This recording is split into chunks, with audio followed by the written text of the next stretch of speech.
बातमीपत्राच्या सुरुवातीला मोठी बातमी। देशभरातील 103 पुनर्विकसित रेल्वे स्थानकांचे आज व्हर्च्युअल उद्घाटन होणार आहे। पंतप्रधान नरेंद्र मोदी यांच्या हस्ते याचे लोकार्पण पार पडेल। अमृत भारत योजनेअंतर्गत स्थानकांचा पुनर्विकास केला जातोय। मध्य रेल्वेच्या 12 स्थानकांचा यामध्ये समावेश आहे। 12 पैकी 4 स्थानक मुंबई विभागातील आहेत। स्थानक केवळ 15 महिन्यात अत्याधुनिक सुविधांसह पुनर्विकसित कामांचा एकूण खर्च 138 कोटी रुपयांपेक्षा जास्त आहे।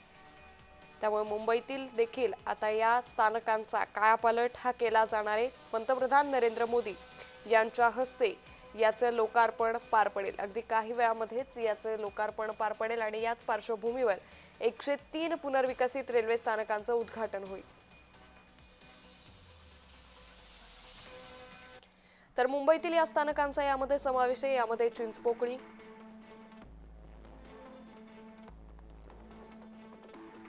त्याचबरोबर परळ या स्थानकांचा देखील समावेश आहे।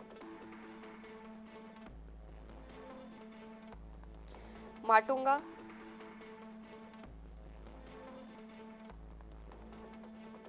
वडाळा,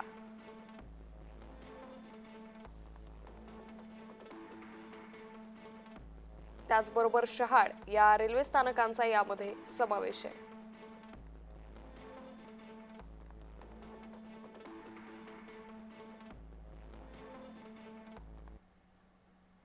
अमृत भारत योजनेअंतर्गत आपण बघितलं तर 103 रेल्वे स्थानकांचा पुनर्विकास हा करण्यात आलेला आहे आणि या 103 रेल्वे स्थानकांचा आज पंतप्रधान नरेंद्र मोदी यांच्या हस्ते लोकार्पण करण्यात येणार आहे। त्यामध्ये महाराष्ट्राचे 15 रेल्वे स्थानक आहे आणि त्यामधला एक रेल्वे स्थानक म्हणजे वडाळा रोड आहे आणि या वडाळा रोडचा आपण बघितलं तर पुनर्विकास हा करण्यात आलेला आहे आणि त्यानंतर आज पंतप्रधान नरेंद्र मोदी यांच्या हस्ते या वडाळा रोड स्थानकाचं उद्घाटन होणार आहे आणि यासाठी आपण पूर्ण वडाळा रोड स्थानकाला फुलांनी सजवण्यात आलेला आहे। तसंच आपण आतमध्ये आलो तर या ठिकाणी इंटेरियर देखील आपण बघितलं सुरुवातीला सुंदर अशा पद्धतीचं करण्यात आलेलं आहे। तसंच या ठिकाणी लाईट्स देखील हे लावण्यात आलेले आहे आणि आपण बघितलं तिकीट काउंटर ज्या ठिकाणी सर्व नागरिक हे तिकीट काढत असतात ते तिकीट काउंटर देखील आपण बघितलं तर या ठिकाणी सुंदर पद्धतीने असं बनवण्यात आलेलं आहे आणि संपूर्ण रेल्वे स्थानकाला आपण बघितलं तर आज संपूर्ण फुलांनी हा सजवण्यात आलेला आहे। तसंच या ठिकाणी पंखे देखील लावण्यात आलेले आहेत या ठिकाणी आणि आपण बघितलं तर पंतप्रधान नरेंद्र मोदी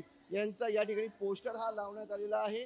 पंतप्रधान नरेंद्र मोदी यांच्या हस्ते 103 पुनर्विकास अमृत स्थानकांचं उद्घाटन हे होणार आहे आणि आज याद्वारे महाराष्ट्रातील 15 रेल्वे स्थानकांचा पुनर्विकास करून उद्घाटन हे पंतप्रधान नरेंद्र मोदी यांच्या हस्ते करण्यात येणार आहे। व्हिडिओ जर्नलिस्ट विजय देशमुखसह मनोज जाळकर, जय Maharashtra news, Mumbai.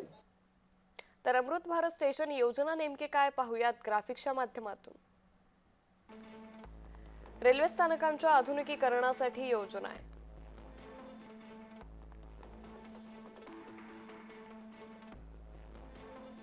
Master plan तयार करून सुविधांमध्ये वाढ करण्यात आली आहे। वेटिंग रूम, उत्तम कॅफेटेरिया, किरकोळ सुविधा विकसित करण्यासाठी ही योजना आहे। स्थानकांवर दिव्यांगांसाठी सुविधा देखील असतील। सध्याच्या सुविधाही आधुनिक करण्यासाठी ही योजना आहे।